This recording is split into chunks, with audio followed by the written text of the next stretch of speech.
Hello and welcome to episode 276 of the Casual Tryhard Podcast. I'm Brian, And I'm James. and this week is let's call it a loose podcast, inspired by a little bit of Twitterverse action. Yeah, loose might be a little generous. Didn't really have anything prepared. Didn't really have time to get too deep in anything strategic. So there were a couple interesting, I don't know.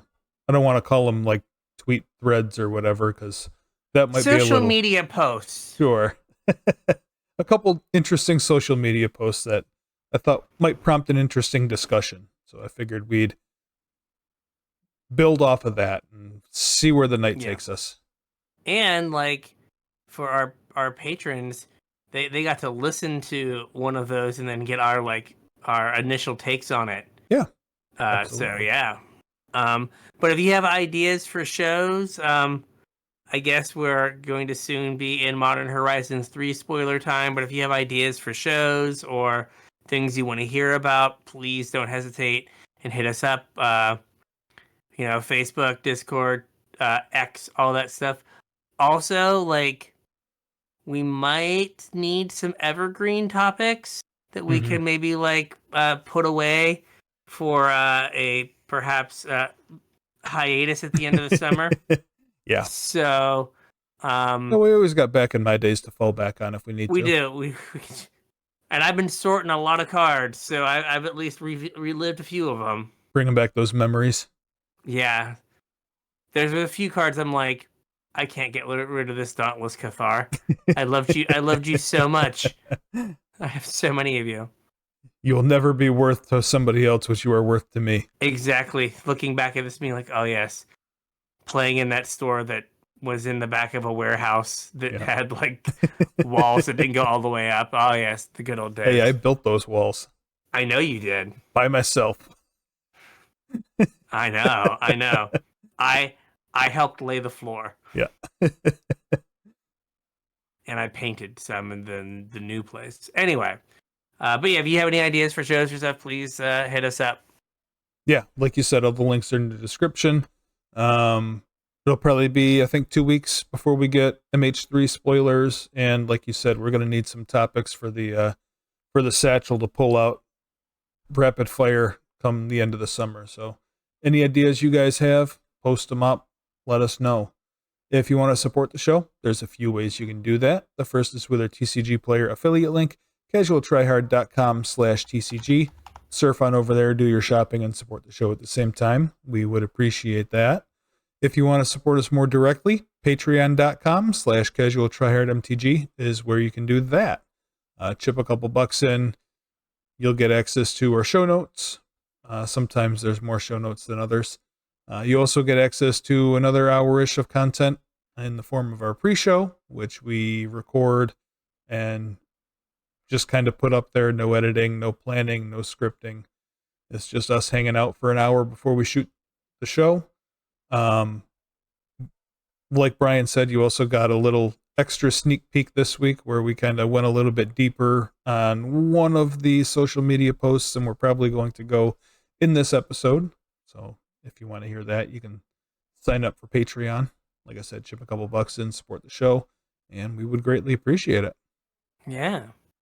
So, all right. So we're going to use these like posts as maybe a way to maybe talk about a bigger topic. Yeah. In depth. We're not just going to like talk about this like 7-word saffron olive tweet for the next hour. Exactly. Right. But I saw this tweet as well, and it was Saffron Olive asking, anyone know why Eon Hub got bought out? So Eon Hub is a card from Fifth Dawn. Mm-hmm. It is a rare for effectively forever. Yep. It was, as best I can tell, $1 or less. Yeah. Or less, and it's had a few spikes. Like it wore the spark, it jumped up to like a little bit more than that, but for the most part, it has like existed at around $1. Yep. And then all of a sudden, it went to $32. That's quite a jump. Yeah, so on May 1st, it was $1.40. On May 2nd, it was $32. Mm.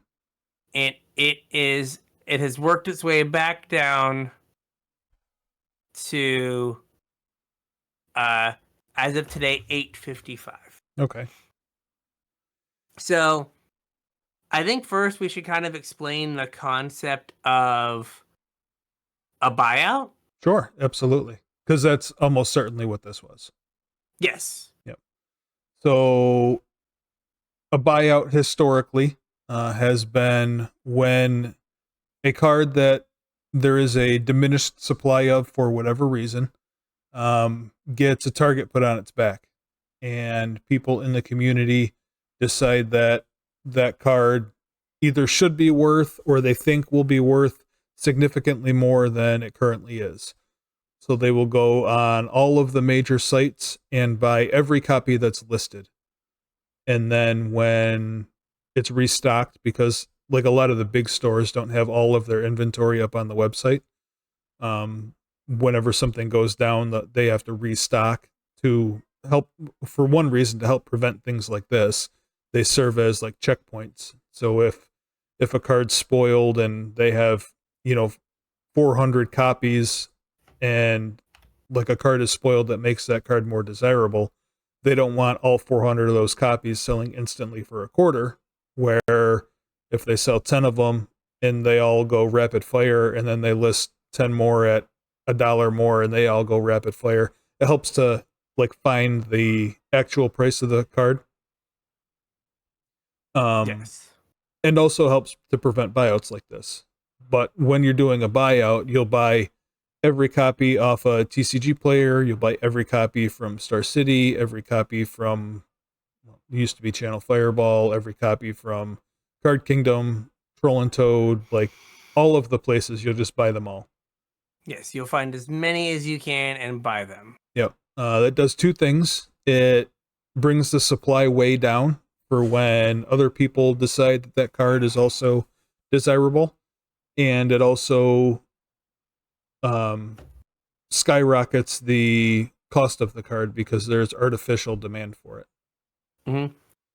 Also, like, there's kind of a third thing that happens is related first, is it creates FOMO. Yeah.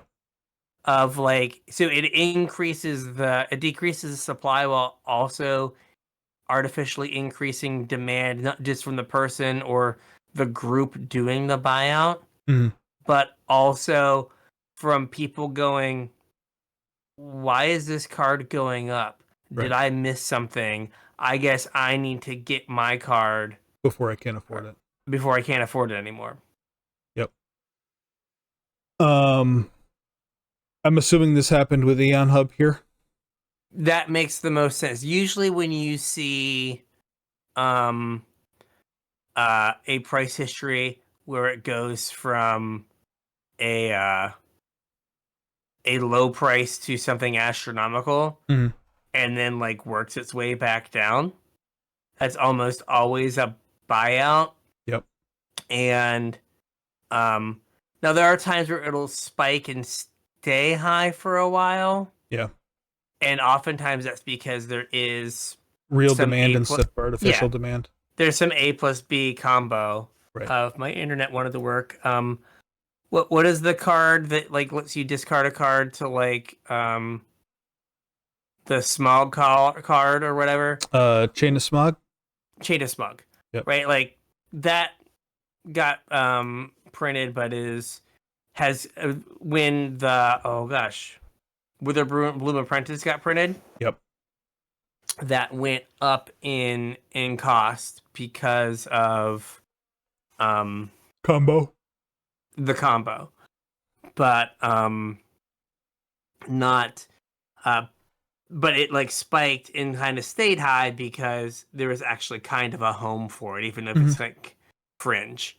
Yeah, I mean I think I haven't checked on it lately, but I think it's still like $8 and it was bulk forever. Yes, it was definitely not very good for a long time. Yep. Uh, um, yeah, if I could find the price of it, I would tell you. But yeah, for the most part, so what they're hoping to do with a buyout is they're hoping some people will be like, I've got to buy this card now, and they bought all the dollar copies, and then they sell them for $9. Right.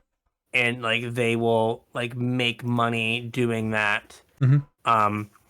Before everyone and their brother digs out their copies of Eon Hub to make sure that they get in on this, and then the supply kind of goes back up. But they're Right. hoping that they can drive the price up. Oftentimes, like, you can do this for maybe a little bit of short-term gain, but then you get stuck with like a million trash cards. Right. Um, if you look at the prices of reserve list cards, this happens from time to time. Or But did. since I don't know that it still does. I think reserve list yeah, is kind of in the toilet right now.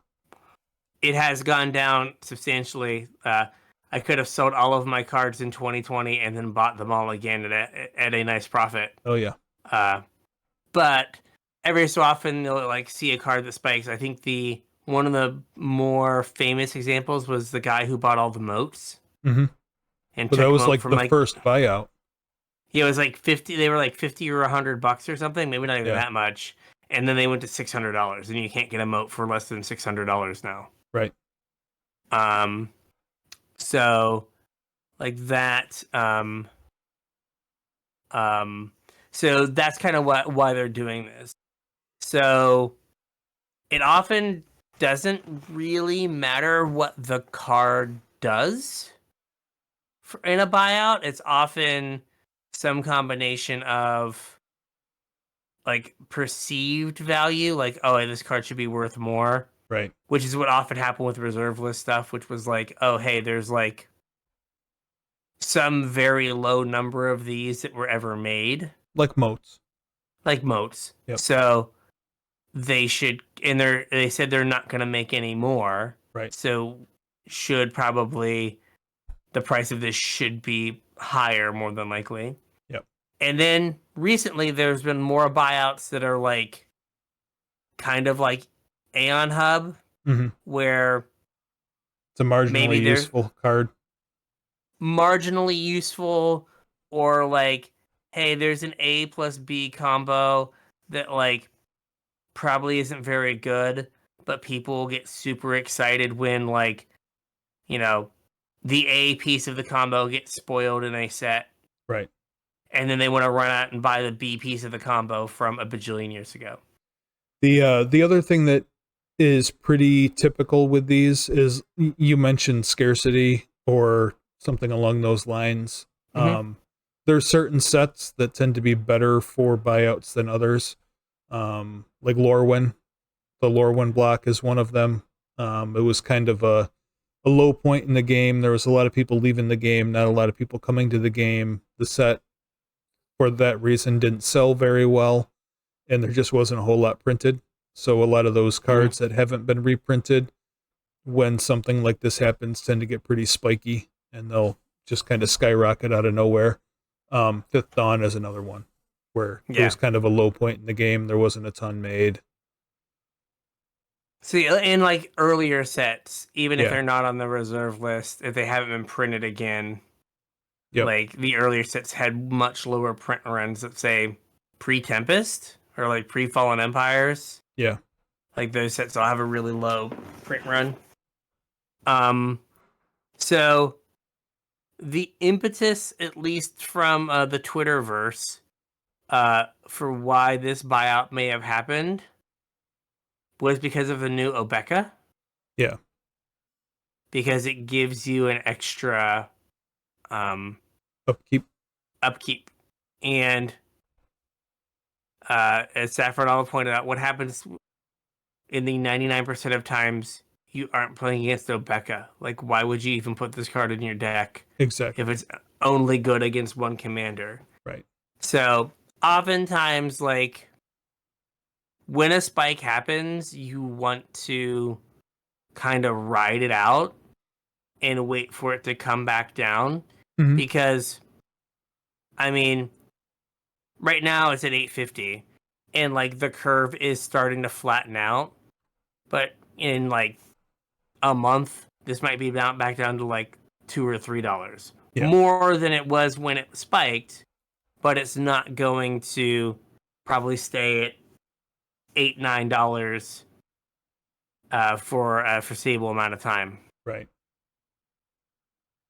So we Another were thing that talking. like may have happened is, I mean, it would be not that I would put it past some commander nerd, but maybe somebody just really likes their Obeka deck and they didn't want to hate it out, so they just bought every copy they could. Maybe someone is, and like, yeah, like how many copies were on the internet, Yeah, I have right? no idea. We're like at like the big places, they usually only have like 20 or 30 cards Right. up at a given time. So maybe they had, maybe they spent $100 to buy all the ones that existed online. Right. And that was enough to move And the needle. yeah, and what'll happen with like the TCG player price is like kind of whatever card is like left. Yeah. That kind of becomes, well, it's not as bad now. I think you actually have to buy a card at that price for it to go up. But like if there's one person that has one on there for $35 for reasons. Right. Well, I mentioned breakpoints earlier. The same thing can happen with a high price point, where if you, I don't know if it's this way on TCG Player, but it is on eBay. It's cheaper for you to have a listing and renew it than it is to make a new listing. So if you run out of stock for a card, you can like put that price up to $10,000 or whatever. That way, like, It's, nobody's going to buy it at that price, but you still maintain your listing. yeah. So it could be something like that where like they don't want to cancel the listing because someone bought it in the store. Yeah. But they just make it high enough that they know no one's going to buy it. So now the only price is this like $35 price or whatever. Right. So this kind of goes to like this is an example of presumably Commander Mm-hmm. driving prices. Yep. And that when we were in the kind of the peak of like MTG finance, which I would probably say was like 17 to like 19, like Yeah. 20 maybe, like early 20. Mm-hmm. Right? Like there were kind of like a set of like rules you could go by. Yep. As to what cards, particularly in standard sets, Who made good spec targets? would make good spec targets, cards that like had a chance of kind of going up in value. Yep. And those rules don't really apply anymore. Yeah, and I think that's more like the direction that I was interested with this conversation, is how, like, just how much things have changed. Like if I would have looked at this spike 5 years ago, 7 years ago, however long it's been, like I would have approached this differently than I think I do now, because like this sort of thing doesn't happen anymore, right? I mean, cards will go up in value typically when something is spoiled, but like this just happened and there wasn't anything spoiled. Like Thunder Junction's already been out. Mm-hmm. I don't know what the timing of this is. It just seems weird. Which made me think, oh, that's kind of like the old days where things would just kind of spike for no reason because somebody was bored and was doing internet research and thought the card should be worth more. Mm-hmm. But like those days are kind of gone. Yeah. So like it used to be when like a new set would come out, right? You could kind of be like, okay, what are the cards that look powerful? Mm-hmm. What are the cards that like could do something? So like were powerful but didn't quite have a home yet. Yeah. Or, might do something with like an older card or in an older format, and you could buy those. But now, like, it's weird that sets are seemingly, or not seemingly, sets are more powerful than they've been. Yep. But I think because of that, like you still have kind of the same number of cards that like pop Mm-hmm. and like see other format play, and so like you still have this like really small number of cards that are worth anything. Mm. Um, and prices are no longer driven by standard. Right. Right? Like it used to be that the price of a card in a standard legal set was driven by first standard playability, Mm-hmm. and then second modern playability. Yeah, I mean there was like a whole cycle where standard players like coming up to rotation would start to sell their stuff off, and cards that were playable in the formats, like that's when players for modern would start to pick their stuff up. Like there was definitely a delay there. Mm-hmm. And like there was a modern season and whatnot. Mm-hmm. Right, modern season was usually fall. Yeah. Because the first pro tour each year was modern. Mm-hmm. So like you would kind of like ramp up for that pro tour and start to do modern stuff. But like, you know, the like rules of like, okay, identify cards in the standard set that could like do stuff in these other formats or other places doesn't seem to matter as much anymore. Like you kind of look at cards and like it's very rare that something like really pops. Like we've missed a few things. Like, you know, I could not have told me that Shieldred was going to be $80. Right. I would not have pegged that either. But like for the most part, what's also interesting is like it seems like it's standard cost, standard playability matters very little. Mm-hmm. It's commander and modern playability, Right. because like it used to be that like you would have rares that were $5-10 for standard playability, and like I don't think that happens now. Like when you look at cards, it's just like, oh, this is all just built on the back of commander and modern. Yeah.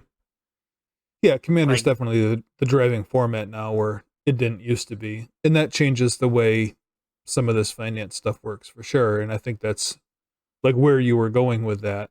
mm-hmm. The other thing is I'm going to lump it all under the umbrella of current reprint policy, but things like bonus sheets and alternate frames and collector boosters and secret layers, where there's just so many more copies of a card in existence because of all the different treatments, and also the way they just reprint things willy-nilly, like when you're trying to fill a bonus sheet, when you're looking for something to sell a set, when you're making a secret lair, like all of that stuff makes it dangerous to hold on to cards, and it makes it even harder to spec on this stuff. It is so much harder now. I couldn't imagine running a game store. Yeah. But like it's so much harder now to like buy a bunch of copies of a card Mm-hmm. and be like, I think this is going to be good Right. in the future. So there's a famous story about kind of when like, I want to say it's when Channel Fireball made it, but it was in the early days of Channel Fireball. And if you remember the old Channel Fireball YouTube channel with Mashi, Mm-hmm. he's like president and CEO John Sasso. Yep. Of Channel Fireball. They were at, I forget which GP it was, but he bought literally every Tarmogoyf in the room. Yeah. When they were like a quarter. And because he thought the card was going to be good, and people were just dumping them on him because they were like, sure, whatever. Like, or he paid $1 or something. Yeah. And he was just like, sure, whatever. Like, they're like, I'll gladly give you these. Like, we don't want them. Right. And then the card, like, he was right, and the card went to $150 for years. Yeah. Right. Now, like, I could like it is so hard. I still from time to time will like buy, you know, a stack of a card that's like particularly cheap or something Mhm. that like I think maybe one day, right? One day. But for the most part, like I think if Tarmogoyf went to a bunch of money, um, they would probably print it again as like a bonus sheet or in some supplemental product or something. Absolutely. Like I could see Shieldred leaving standard and then like Shieldred being a like special guest or a bonus sheet or in a secret lair. I'm kind of surprised it hasn't yet. I mean, it's not in Yes. print anymore. Yeah, like but it just feels like, and like if you are someone who was holding on to like non-reserve list stuff. Mhm. So, I mean, there was a time that Sneak Attack was like a whole bunch of money, Oh yeah. right? And then they reprinted it, and you're like, well, okay, well, they reprinted it in like a supplemental set. The price went down some, but it's okay. And then it was just like, yeah, here I am on like a bonus sheet in a standard set. Yep. And like going through like trying to get rid of like commons and uncommons. And like looking, you're like, oh, I didn't realize that they've printed Veteran Explorer 6 times. Right. Right? There are just so many products that come out. Mm-hmm. There are just so many opportunities for cards to get printed. Yeah. So it's way more dangerous now to hold on to a card. I mean, if you think about it from like a business perspective, like Wizards business perspective, they really don't, they only make money indirectly from the secondary market Mm-hmm. through like driving pack sales.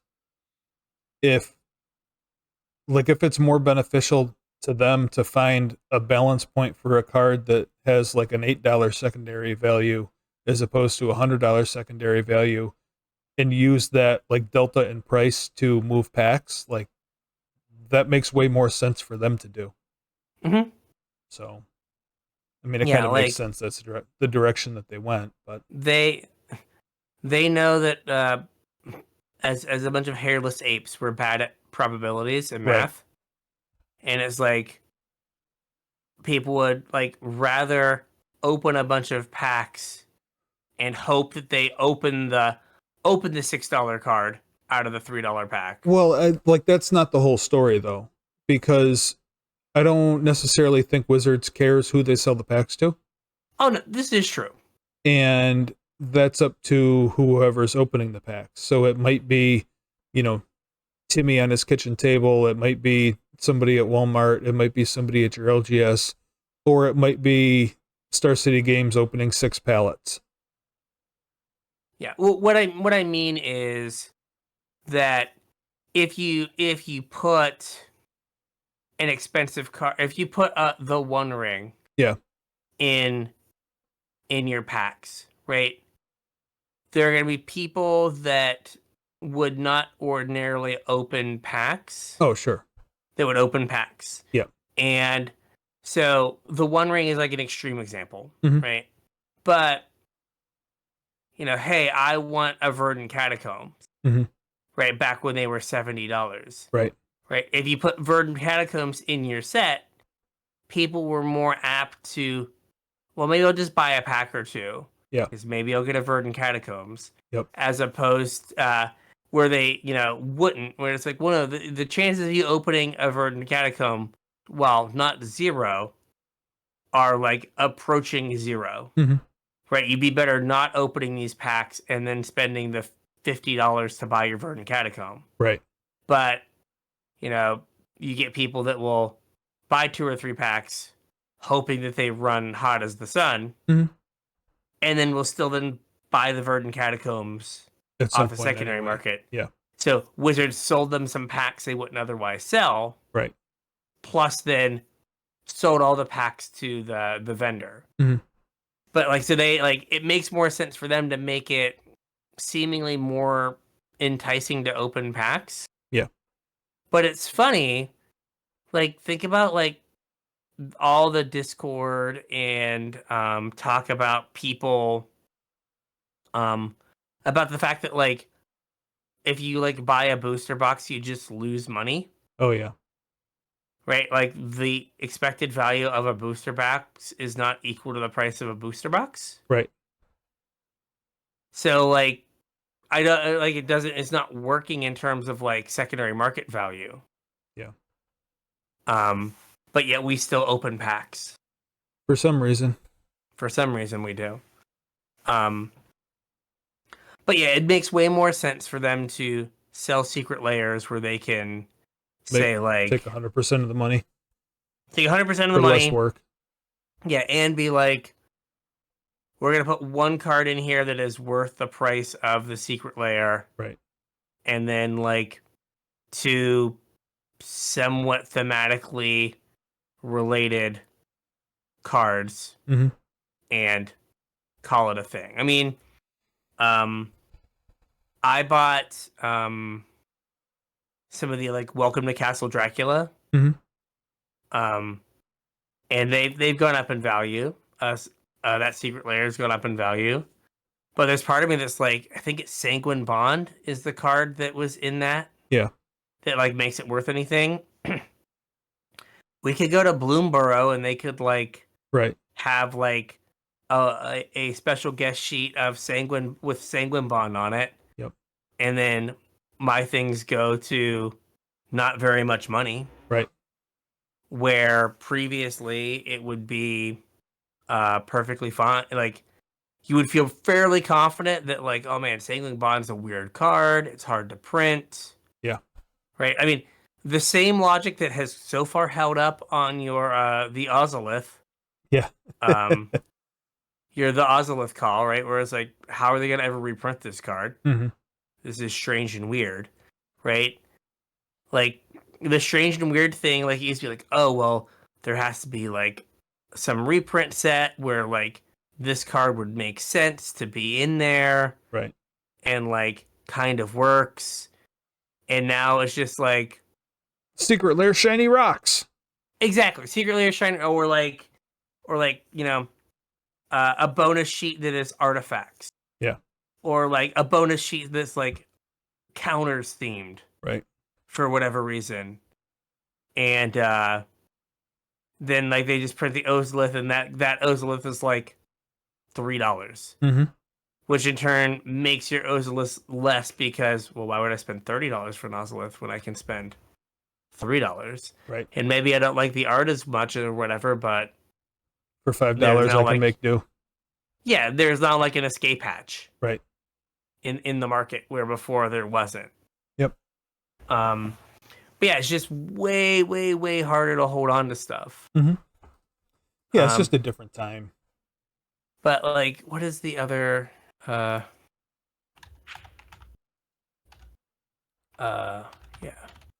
Where is it hyphenated? Steam Flogger Boss. Is that what it was? I don't know. There it is. Yeah. So, many, many years ago, the card Steam Flogger Boss was spoiled in, or was in, Future Sight. And if you remember, it is the contraptions card. Contraptions card. So other rigger creatures you control get +1/+0 and have haste. And then if a rigger you control would assemble a contraption, it assembles 2 contraptions instead. There was like a set that was spoiled at some point, and I just remember people having like was well, it might have been unstable because yeah. Steam Flogger Boss was in unstable. Yeah. But like they were just pictures of people with their like Steam Flogger Bosses. So like I guess like the highest it's got is I guess it like maxed out at like 50 cents. Right. But there were people that had like long boxes full of them. Yeah. Piles and piles. That were just like, oh, it's my time. Yep. And like that it got reprinted as like an uncommon and like an unset. And it got printed on the list. So like you had this card that you were like, I'm gonna hold this because one day it'll be my time. And I guess if you got out at 40 cents, it was your time. Yep. But for the most part, like now doing something like that where you're like, hey, I think that, whatever rare from Thunder Junction is gonna be like really good. Yeah. Like they could print it like 6 times between like when you bought it and like when it was going to be like when the other card that worked well with it got printed. Yeah. And then you're just like left holding like 900 pennies. Well, how many sets were between Theros Beyond Death and Keldheim? 3? 4? Because Theros was Theros Beyond Death was 2020. So was Kaldheim 21 or 22? It was 21. So it might have just been like 4 actual like magic sets. 2021, I do believe, is what it says here. February 5th, 2021. So a year. So 4 standard sets or 3 standard sets. I'm not even sure it was that many. My point though was that, hang on, I might be able to tell you how many sets were between there. So we had Theros Beyond Death was January of 20, and Kaldheim was January of 21. So we had Zendikar Rising. It was Theros Beyond Death, Ikoria, Zendikar Rising, Kaldheim. So 2 sets in between there. Okay. They reprinted the Titans from Theros Beyond Death in a secret lair in oh yeah, Kaldheim. Yeah, and like just like tanked a lot of their value. Yeah, I mean they're still worth something, but like that's a No, thing. that's a thing that they can totally do though. Is yeah, exactly. 6 months later reprint something that's still in print. I mean, I also have a Thalia, the Thalia Secret Layers. Yep. Right. I mean, they could do like Oops All Shieldreds. Right. As like a secret layer or whatever, and then like your $80 Shieldreds go to 20. Right. And you're just like, why did you hurt me, wizards? Right. Right, which is like a big change because it used to be like they printed this standard legal. They printed Siege Rhino. Mm-hmm. They're not going to print Siege Rhino again for 5 years. Right. Right, like if Siege Rhino becomes like the best card in Modern, I have like, money for like I'm going to be able to like cash in. Right. Or, think about how long they went between printing the fetches. Oh yeah.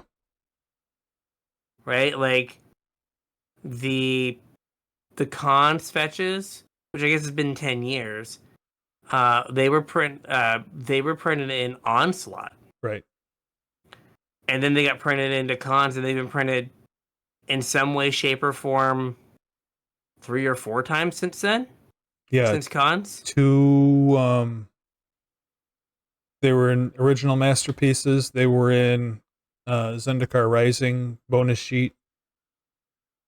So there's cons. It was a Zendikar Rising expedition, a BFZ expedition. Mm-hmm. This is just Flooded Strand. It's gonna be in Modern Horizons 3. Yep. And then it was there's a secret lair. Was there? There's there's a promo. I thought they gave them away at like, was the secret lair the other ones, or was it? I thought it was all 10. It was like the big giant secret lair that people got all pissed off about. Yeah, that some of them went to stores. Yeah. But I'm seeing 7 there are 7 versions of Flooded Strand between a promo and a judge promo, MH3, and 6 of them have been cons or since, yeah. I do believe. And, but like, a regular Flooded Strand is like $18 now. Right. Like Scalding Tarns were like $80. Mm-hmm. and like those are like much like I spent $80 on my Scalding Tarns, and a Zendikar 1 market price is 23. Oof. Yeah, that's a pretty big Right. fall. Because it's been so Scalding Tarn, right, had been printed in Zendikar. Yep. Then they got printed in Modern Horizons 2. And they got printed, well, I guess first they got printed in Modern Masters. Yep. And then Modern Horizons 2. And then there's a Secret Layer printing. Yep. And there's an Expedition and another Expedition. And some pre-release card? It must be the Modern Horizons 2 pre-release card. Oh yeah, probably. Yeah. But it has 7 printings. Yeah. Right? And like again, a bunch of them like have been since 2017. Mm-hmm. And that used to not happen, right? Because like Zendikar was, I don't know when Zendikar came out. A long time ago. 10? Right? 15 years ago? Yeah. Was it 2010? Yeah, I think it was around then. Yeah. So it didn't get a reprint for like Fall of 2009. It didn't get a reprint for 8 years. With Modern Horizons 2017.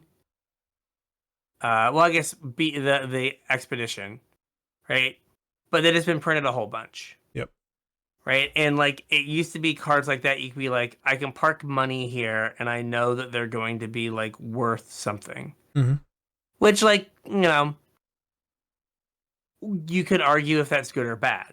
Right? Like the Pleasant Kenobi argument of their game objects, they should be accessible and playable.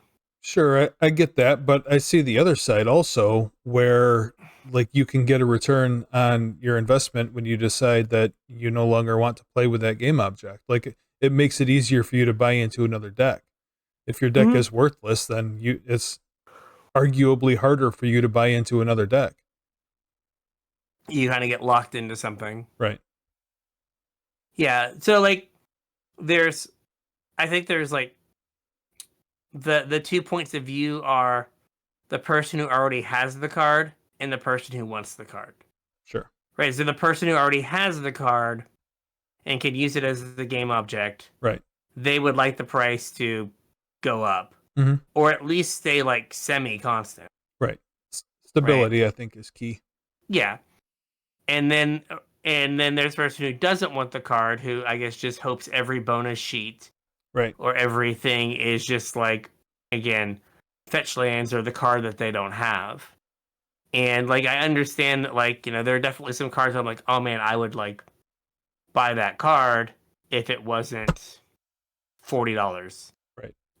See like whatever, Simulacrum Synthesizer. Mm-hmm. Right, like that's a card I would totally like play. Yep. If I shuffled up Paper Magic cards. Maybe soon. And like, okay, like that's a card like that I would want to play. It's like $30. Like I'm not gonna like pay $120 for them. To then sit them in a box. Right. And then for them to do a like Secret Layer all robots. Right.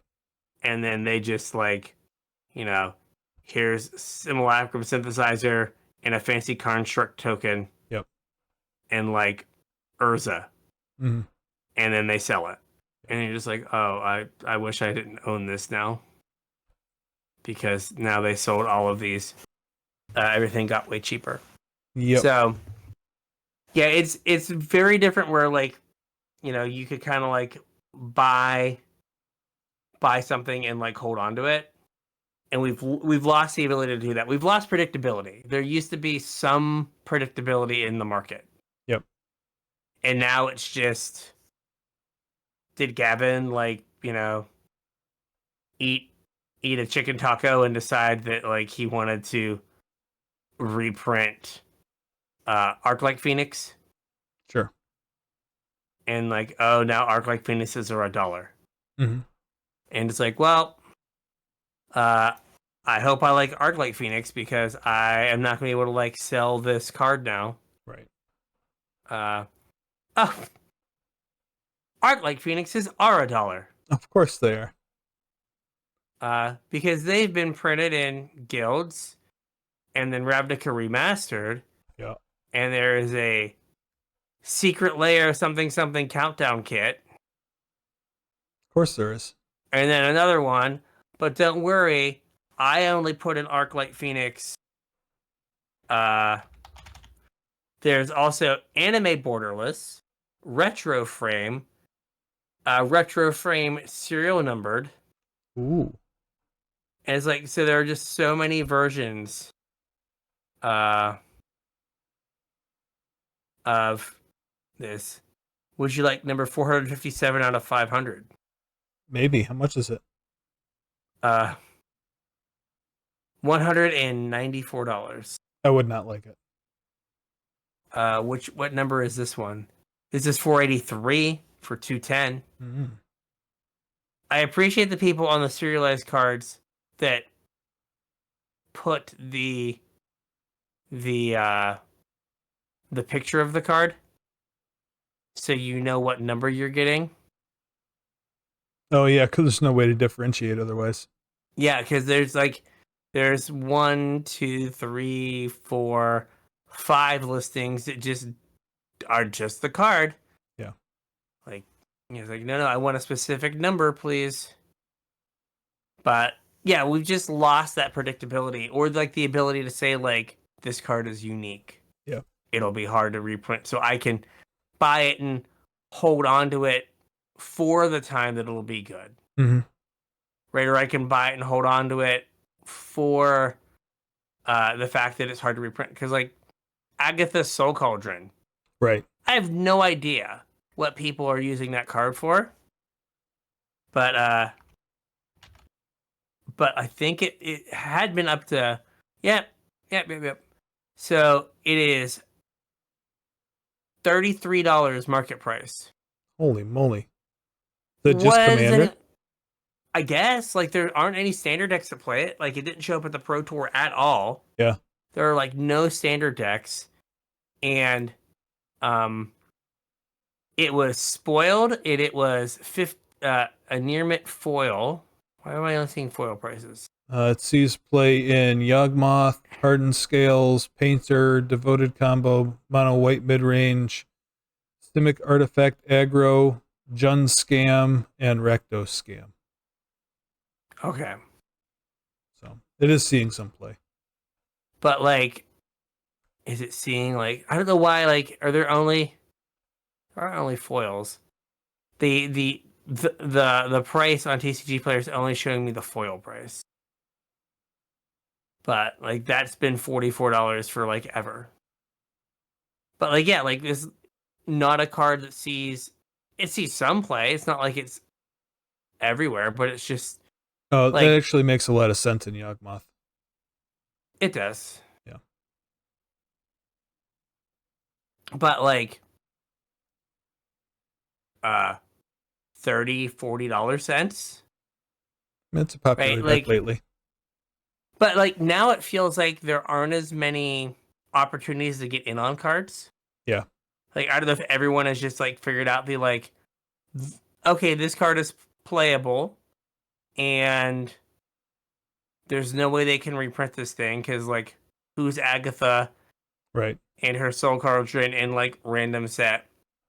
And also like I think there are just less cards being opened. Mm-hmm.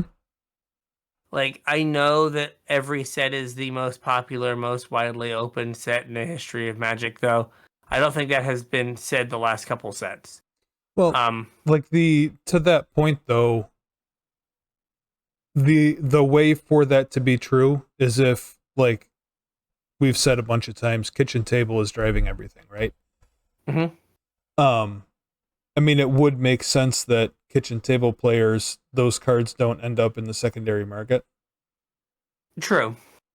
So, like, that may not be a direct correlation.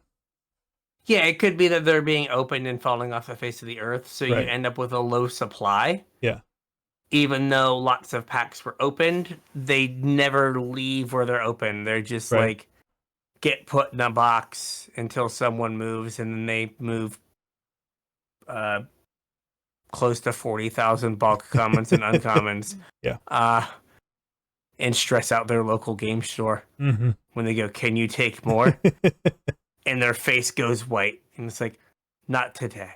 Yes, I can take more, but not today. You're still sorting my 18,000 from before. Got it. Yeah, but like, yeah, like could be that like these packs were opened at like the local Walmart because people like, but like that's kind of like, I guess like you said, Wizards doesn't care, but it's almost an indictment on the game. Yeah. That like there are enough people that enjoy the game enough that they buy the packs, but are not enfranchised enough to know how to like Use the internet. Not. So I think there's using the internet to buy cards. I think using the internet, speaking from personal experience, like using the internet to like sell cards. It's a lot bigger ask. Yeah, it's a higher like bar of entry. You have to burn more calories. Yeah. Right. Like I know that like I could like put cards on TCG Player and like sell them that way. Yep. But it's like I get like $3 extra for this Snapcaster Mage. Right. But in my mind, I'm going to do $5 more worth of work. Right. So I will just go give it to someone else who has decided that their job will be to do that work. Doing the $5 of work. Yep. So, so like, but like, it's not good if cards are just being opened and then like eventually put on a shelf. Yeah. Never to like circulate again. And if we're selling that many cards, but like, I don't know, like, there weren't often times in the past that you would have a mythic that is $40 on the back of like modern play in a standard set. Like, that didn't typically happen, right? Because standard drove it. There are enough packs being open to support standard. So is it that we're like not opening as many packs as like we're being led to believe we're opening? Maybe. So I do like, I have had a hard time adjusting to the like new world order of how like cards and packs and like stuff work. You know what I mean? Yeah. Well, and that's why I thought this was an interesting conversation, because like nothing works like it used to. No, I mean, again, like old men yell at clouds. Yeah. Like back when you were kids, you used the phone book. It's like, yes. Actually, I just had that conversation with somebody the other day. I forget what it was. We were talking about business names, and somebody mentioned like AAA plumbing. And like that's not a thing anymore, because the only reason AAA plumbing existed was so that it could be first in the phone book. When you needed a plumber, you would open it up and say, "Oh, the first plumber is AAA plumbing," because it comes first alphabetically. And like that's not a thing anymore because there's no phone book. I still for some reason get a phone book every year. I used to. I haven't in a couple of years. I just had it thrown on my front, really, in my driveway, and I don't know how I got put on that list, but the phone book got thrown on the driveway, and then like I got a text of, "Do you want me to just recycle the phone book?" I'm like, I have not contemplated using a phone book in insert date. You got your first smartphone here. Exactly. Like in a decade at least. So yes, you can go recycle it. Which like, so yeah, things have changed, but it is just the way they've changed and just how like nothing matters. Yeah. That used to. So I don't know, it makes it like think of the number of cards you bought on a goof of like, or like, oh, make it sound better, speculating on their future value, right? Oh, a ton of them. A ton of them. That was part of how I approached like collecting a set. I would Yeah. go through TCG Player at set release and buy everything that I thought I might play and buy everything I thought was undervalued compared to the potential it had to see play in the future. I have a pile of, I think, 32 foil experimental synthesizers. Ooh. I mean, that was a good one. Is it worth anything? Probably not. Looking. Enhance. Uh, the foils are down to 51 cents. Okay. They had peaked around $1. Oh, well, I should have sold them when they were $1 then. They've been $1 twice. $1.10 in February and $1.07 in March, beginning of March. But like, also like a problem now is, like the number of like, I am more willing to do like, I will still like uncommons. Will still like be like, okay, I wonder what like, and like try to spec on some like uncommons or the occasional common. But what happens like more so than like in the olden times is the cards really bifurcate in value quickly. Mm-hmm. Right? Like, it used to be you would buy like a rare for $1, like right when the set came out. And like, it stood a decent chance of staying there. Like, kind of through standard, maybe go down to like 75 cents or like 50 cents. Yeah. But like a week or two after a set comes out, it's like the 6 cards you actually want from the set are between $10 and $30. Yeah, and everything else is worthless. And everything else is like worthless. Is like a quarter or like 30 cents. And it's just like, oh, well, now like we have to play the long con if I buy these 30-cent cards. Right. And then they don't get reprinted. And then in 3 years, boom, like the thing I want. I mean, I'm really holding out for Chamber Sentry. Like, I was going through all of my cards. You found a couple Chamber Sentries? Couple. Please. Please. Like, 150. Holy moly. Like, a stack. They're 8 cents right now. But even that stupid card's been reprinted. Right. It was in a Jumpstart product. Oh man, it did pop to 8 cents in February, but now it is back to its comfy 7 cents. Man, it peaked at 11 cents this time last year. Man, I missed my window. Yeah, should have come off them. Should have. Could have made like a nickel. Yep. But it just becomes, we're just to the point where like, more so than ever before, like, it's really not worth buying Magic cards. Yeah. Right? Unless you're going to buy them and immediately use them to play. Mm-hmm.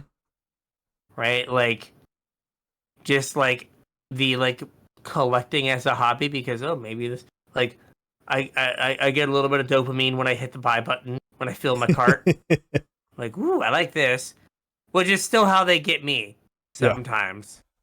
And then like oh hey, I'm going to maybe I'll get lucky and this card will be worth a whole bunch. Yeah. But it just seems like more and more now, like between reprints, various versions, and we missed a whole other topic, power creep. Oh yeah. Right? Like just making cards straight up obsolete. Yeah, like I think maybe it was in the pre-show or earlier in this podcast, like Card Kingdom will give you $8.50 for a Snapcaster Mage. Yeah. Right. There was a time, like long ago, but not that long ago, that Snapcaster Mage was like a $50 card. They were more than $50. Do you know how I got my Snapcaster Mages? How did you get your Snapcaster Mages? I traded 2 foil Cavern of Souls for them. Oh, geez. Yep. At $8 a piece, I definitely got the shaft on that deal. Indeed, you did. Unfortunately, OG caverns. Yeah, I have my OG caverns, not foil though. No, not that fancy. Yeah. But yeah, you just like every set there stands a chance to be like that card, but like a mana cheaper. Yeah. So, they have been, wow. So, in 2021, God, people are gonna be like, "Wow, boomers." In 2021, Snapcaster Mage was $76 for the Innistrad Snapcaster. Back when we were playing a ton of time, this is still 20. Let's go back. They peaked at Origins, it looks like, at $85. Yeah. And they've just like been on a glide path to and then they've been like $15-ish for the last like almost year. Mm-hmm. Right? Like, what are you gonna right? Like, the format has changed. The card's not nearly as good as it was. Right. And like, you can't predict that, right? Like, yep. You know, I have some Solitudes that I got because I was like, oh well, there's that brief spot where I was playing like Legacy, and I was like, oh well, like I need Solitudes to play like Initiative to play the best Stompy deck or whatever. Yep. And like, they're gonna print something in Modern Horizons 3 that makes Solitude bad, or well, they're reprinting Solitude. Yep. Right, and then it's gonna be like, oh, well, these aren't worth what they were. Sorry. Yep. Which makes me think maybe I should not have them anymore. But like, so Snapcaster Mage printed it in Innistrad, then Modern Masters 17. Now it's on the list. It was an ultimate box topper. Yep. It was an Ultimate Masters, right? They just printed it a whole bunch, and now it's like, yep. So like, oh, like I have my Snapcaster Mages. It's like, well, it doesn't matter because they're just gonna get cheaper. It used to be, right? You'd be like, I have this card. I don't have to think about it anymore. Yeah. And now you're like, I have this card. I really hope they don't reprint it. Yep. So, there you go. It's hard being old, is I think the takeaway. It is. Things hurt. Things hurt on you. Things change. I don't understand the world anymore. People play with their digital cards. Yep. But the digital client doesn't work. Maybe one day it'll work. One day. I think they're just too far in on it not working now. It will. I mean, who knows? I did hear rumblings. I don't know if it was last week or the week before about a multiplayer arena being something that they are actively working on. They should perhaps figure out the single player experience first. Well, I would imagine that that would require a pretty significant rewrite of the program, so they may not be putting resources into fixing the current client if the client needs to change. Mm-hmm. So maybe that's why your arena on your iPad doesn't work. Maybe. Another thing Commander's taken from me. First GPs. Now Arena on the toilet. That's right. Come on. right. Where will it stop? Why do you keep taking stuff from me? So with all that, I think we got a show. We got a show. We only got through one tweet, but yeah, we got a show. Maybe we'll save the rest of them for next week. There we go. All right. So if you have ideas for shows, so Carson doesn't have to wade through Twitter, I really don't like please- Twitter. please send us your ideas. Facebook, Discord, the artist formerly known as Twitter, Yeah. X, email. Let us know what you're thinking about, what you want to hear about. Yeah, hit us up. Let us know. We would appreciate it. If you want to support the show, like I said at the top of the show, there's a couple ways you can do it. The first is with our TCG player affiliate link, CasualTryHard.com/TCG. Surf on over there, do your shopping, and support us at the same time. It doesn't cost you anything extra, and it would mean a lot to us. So thank you in advance. The second way is with Patreon, patreon.com/CasualTryHardMTG. Chip a couple bucks in, get access to show notes, and you get access to our pre-show, so you get double the content out of us, and you get to support us, which is kind of a win all around, right? Yeah. Patreon.com/CasualTryHardMTG. Hook us up. Yeah. So with that, we'll catch you on the internet. We'll catch you on the internets.